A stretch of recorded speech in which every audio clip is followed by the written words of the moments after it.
Welcome back. This is the next part of running your business through PayPal. We are going to talk today about invoicing. Excuse me, back to the summary page, just so again you can get in there on your landing page. To create your first invoice, you are going to click on Tools, like run your mouse over Tools, or if you're using your phone, because there is an app, it's, a click. I'm using a computer to show you because it's easiest and I get a better full screen for you. You're going to click on Invoicing.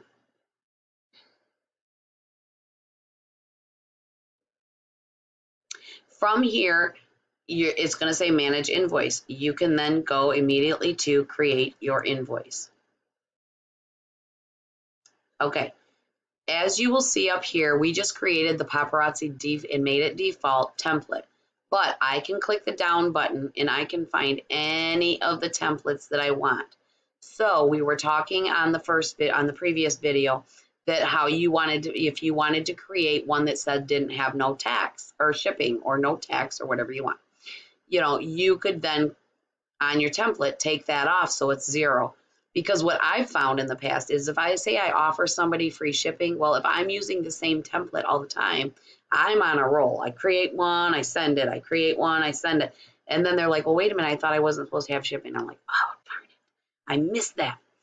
So I'll just go in and edit it. But it's up to you. You could have one for several different things. You've seen one in here that was a layaway under the template. I believe I did create that one. We didn't look at it. But you can create a layaway, and then again, down here in your terms and services, what are their layaway options? When do they have to make the payment? When will items be shipped? Put that in there, okay? However you want to do that. But what we're talking about today is how to create an invoice. So, a couple different ways. First off, you're going to do your bill to customer. To send an invoice, you need an email address, okay? So you want to collect email addresses from your customers. I use a little website. While we're here, I will show you it really quick. It is called Postablecom. So when I go live or when I talk to people and their comment, the first time they buy from me, I'm like, hey, will you go over to my Postable link and fill that information out? And if you don't mind yourself as a new consultant, if you would go to my Postable link, yes, you, the one that's doing this training, I want you to go there and fill it out. Let me see. Oh, brother, I need to do it on another page. Let me see if it'll remember my password. I am actually using Microsoft Edge now because Chrome was having a little glitch over there. So we switched over here to,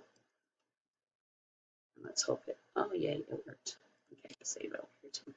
All right, so when I log in, I have this address book, and this is the people that have actually went and filled out my things. I can click on any letter, which is their first name, and it'll take me to the start of that letter. I can then click their name, and I don't want to because I don't want their information showing up, but it will show up over here with their email address and all that good stuff, and I simply copy it there and paste it over here. But if you know their email address, we are going to use the one we used over there, like we were going to make a when we were going to make our Square or our PayPal account. So we're just going to use that. There you go. All right, then what I would do to make your life easier the first time that you use a new email address, click it, edit it, and we'll put Danny Adams in this. This is my husband, okay? So we're going to add that, and that's all I do. I don't put all this other stuff in there. It will be auto-populated when they pay their invoice. So we put save, okay? Now it'll say Danny Adams. Now, I don't know if this will happen, but I'm going to X out of this, and I will try it again. Now let's say Danny Adams. Danny Adams. I can now type his first name and not his email address. Because, you're not going to remember his email address. But you can type their first name and get them in there. Now, let's say you got 2 customers that bought the exact same thing. You can then click bill multiple customers and send the same invoice. We'll just do Avon by Wendy at live.com, which is mine, another one of my things, okay? So we've got those 2 emails. Now, when I send this invoice, it's going to go to 2 people, okay? It's going to send out 2 different invoice numbers. See how it says invoice number auto-generated? So number 1 will go to this person, number 2 will go to that person. Keep in mind, if you're going to use this description box and any of their 2 pieces are different, then you put in, just like we said in the previous video, if you put in a description is what this person got, but it's not what this person got, it could really confuse some, okay? So when I would use this is if I wasn't, if I was in a hurry and I wasn't going to write any description down here. Let's just say we've got 2 people that bought 5 pieces of jewelry. In that case, I'd come down here, and remember how I said all of those, if you have all of these items, these are your items. So if I would have put paparazzi clip-on earrings, paparazzi post earrings, paparazzi fishhook earrings, oops, so on, I would be scrolling for days. So that's why I limit the number of items. So let's just say I want to do it quick, I'm in a hurry, or they don't, whatever. Then what I would do is I'd go paparazzi jewelry, and they all got 5 pieces. I've already, because I've set up that item for paparazzi jewelry, is $5 and taxes included. So it's already done the work for me. The only thing I had to do was put in the quantity, and if you scroll down, it's added it up, all 5 pieces, 5 times 5 is 25. It's added in the sales tax down here, and it's added in my shipping, okay? Now, let's say I offered this person a special. Maybe they got an in-store credit. Maybe they had a, they needed to exchange a piece, and so they get, they get a store credit. So let's say I want to give them a $5 discount. So you put $5 in. Now, this is just going to make it $1.25 because you're in the percentage, okay? If you click this down and put the dollar, now it changes to $5, okay? So now you're done. This is already done. You don't have to retype this every time. And maybe this person, these people automatically said, I can only afford half my invoice this week, and I'd like to pay the next half next week, and allow for a partial payment, okay? When you click allow for partial payment, you got to say, okay, what is the minimum amount due now? So let's say you're going to make them pay $10, okay? So when they go to pay, if they try to pay $5, it's going to say, you got to pay at least 10. We're not accepting anything less than 10, okay? Not going to do that, but that's your option, okay? When you're done with this, here's another thing you can do. Let's say you want to send pictures. If you want to do this very quickly and you just want their jewelry, then you could go into attach files, and I'm going to show you this next step of how you get all these pictures over in Papa Rockstars, okay? Not in here, because this is like more of an advanced training. But, no, I don't want documents. I want this, and I want to go back to permission on this, and I want to go to inventory. And let's just say we did a new items, sorry. So I'm just quickly getting to the photos, okay? So let's just say they ordered some pieces that I just got, okay? So I can go click, click, and click, and then open. Now, I think you're limited. Oh, let me look again. That's that one. Let's try this one. Okay, you have to do them one at a time, but you can then post pictures. Now, in Square, I believe you have a limit of 10 items. So if they bought 15 items, you're not going to get all your pictures together. All right, but let's say those are their 5 pieces, even though we said that. So now when they get their invoice, and what I want to do instead of these people, I'm only going to send it to one. I'm going to send it to myself so I can quickly find it and show you what their invoice is going to look like.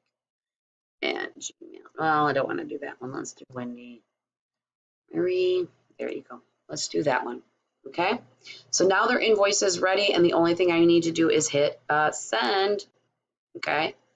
Now, while we're there, I'm going to flip back over here, and hopefully this is done doing its thing. And I'm going to go into my Gmail so that I can get there quickly for you.